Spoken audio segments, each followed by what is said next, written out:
Alright, so let's continue our series tutorial. So today's episode, i-open na natin yung YouTube account natin. So para magamit na natin yung Tubebuddy at saka VidiQ.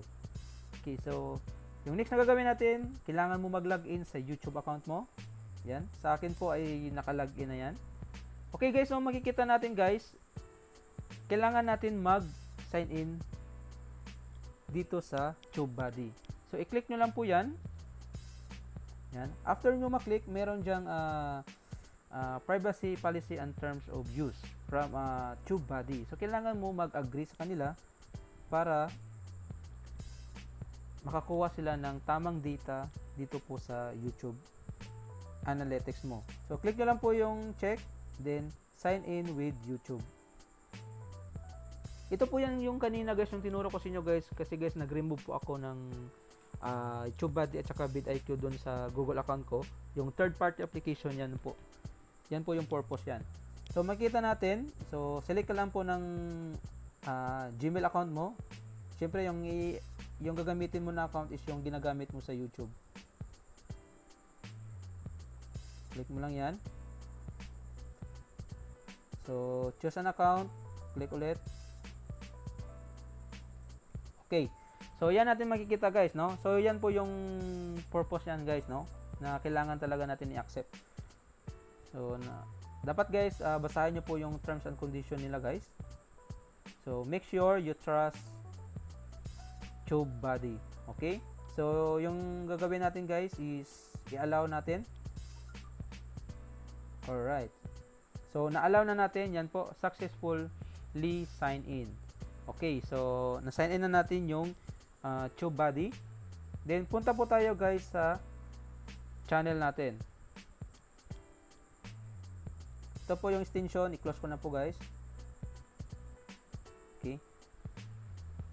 And then makikita natin diyan guys, no? Makikita niyo yan po guys yung mga analytics, yan channel analytics. Ito po guys yung magandang function ng Tubebuddy. Kasi guys, makikita mo yan yung channel analytics mo kahit hindi ka pa pumunta sa manage video or dun sa YouTube analytics. Makikita mo na dito guys sa dashboard mo kung ano po yung ratings ng channel mo, total lifetime views, videos, last 30 days views, so videos na in-upload mo for last 30 days. At saka meron diyang compare stats. So kung gusto niyo mag-explore guys, i-explore niyo lang guys. Kasi sa atin guys, basic lang po tayo guys para madali po tayo kasi marami pang video na gagawin natin dito sa series video para malaman natin from start to end. So yung compare stats, pwede nyo po magamit to guys kung gusto nyo mag compare ng statistic from other YouTube channel. Yan po, example ko sa inyo guys, no? Open tayo ng another tab or new window. Yan, new window. Search po tayo dyan. Dapat guys naka-sign in ka sa Tubebuddy. Yan po yung function ng Tubebuddy. Yung VidIQ hindi pa na-activate, maya-maya i-activate na natin yung VidIQ.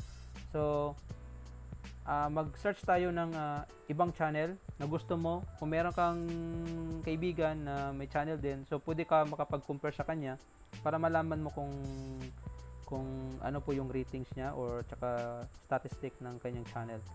So sa atin, try ko dito is kasi guys, yung channel ko guys is more on computer hardware, tech support. Yan po, pati keywords dyan guys, makikita yan. So yan po yung mga ginagamit ko na keywords sa YouTube channel ko. Yung video keywords guys at saka channel keywords is magkaiba po yan guys ha. Yung video keywords yun po yung mga like tags. Yan po yung ginagamit natin. Okay, so example guys, no, dito na tayo. Maghanap po ako ng channel, yung malaking mga channel.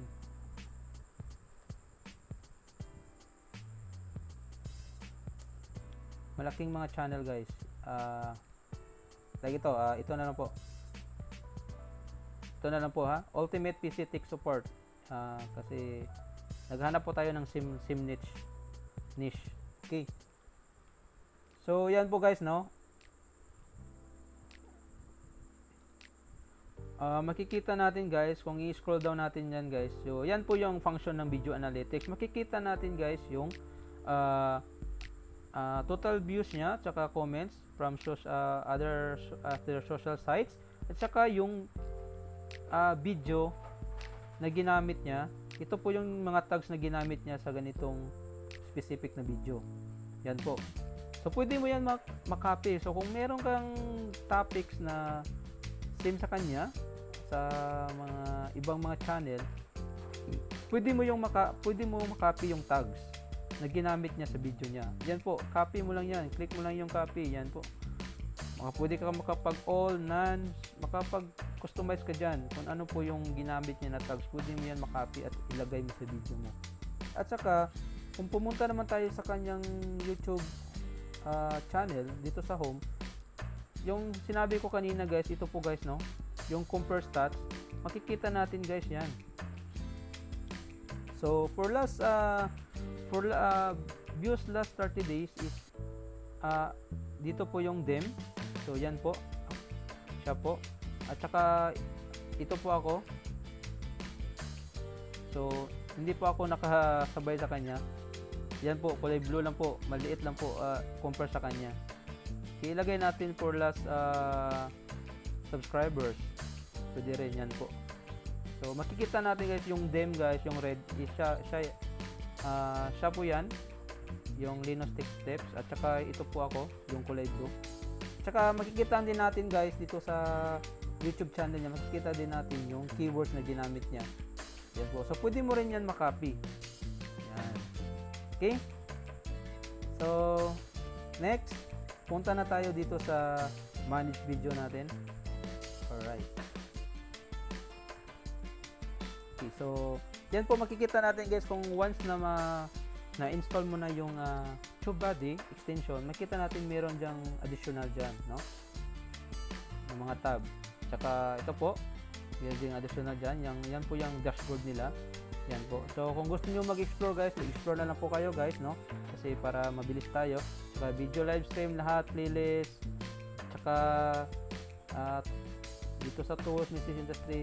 Yung milestone guys, magagamit niyo po yan guys. Yan po yung mga sinishare sa Facebook. Yan po. Kung ano po yung achievement mo from the last month, from the uploads, yan po. Milestone. Pwede mo yan ma-download at saka ma-post sa FB. Alright. Yan po yung milestone. So, ito na po guys, no? Kung mag-create tayo ng, upload tayo ng video, makikita natin yung functionality ng Tubebuddy. Yan po. So, kung dito po tayo sa video natin, makikita natin meron nag-additional dyan na widget para nag-pop up na additional na function dyan. So, kung gusto mo mag-customize sa ibang video, pwede na mag-click. Hanap ka na lang. No need ka na mag-click back dito. And then, meron dyan additional po na button. So, i-explore na lang po guys kung ano po yung ibang functionality. Yan po. So, makikita natin guys, yung kulay green, yan po yung rank up ng video natin. If yung viewers mag-search ng or mag-type ng Kenny Rogers Day Tribute, so yung video natin guys is magta-top 1 yan. Is naka-top 1 yan. Siya po yung unang magsasuggest. Yan po yung ibig kong sabihin. Siya po yung unang magsasuggest. At saka dito guys sa ilalim guys, meron dyan mga recommended tags. Ito po yung sabi ko sa inyo guys, kung gusto nyo mag-upgrade, marami pang tags na magsasuggest dyan from Tubebuddy. So, pwede mo yan magamit. Okay? So, ngayon guys, yung tutorial natin ngayon is, yung episode na to is only basics lang po yung ituturo ko po siya dito sa Tubebuddy. Kung saan po yung mga bagong features na dumagdag dito sa YouTube Studio natin. Yan po yung menu niya. Okay. Okay, so yan lang po. So sa next na video natin guys, i-install naman natin yung VidiQ. Okay, so i-activate na natin yung VidiQ dito po sa YouTube channel natin. Okay? So maraming salamat. Kung meron kayong clarification guys, comment down below. Tsaka meron kayong mga katanungan, syempre, no, mag-comment lang sa ilalim. Tsaka huwag kalimutan mag-like, hit notification bell. Sa hindi pa nakasubscribe, mag-subscribe na sa channel natin. So, see you in my next video.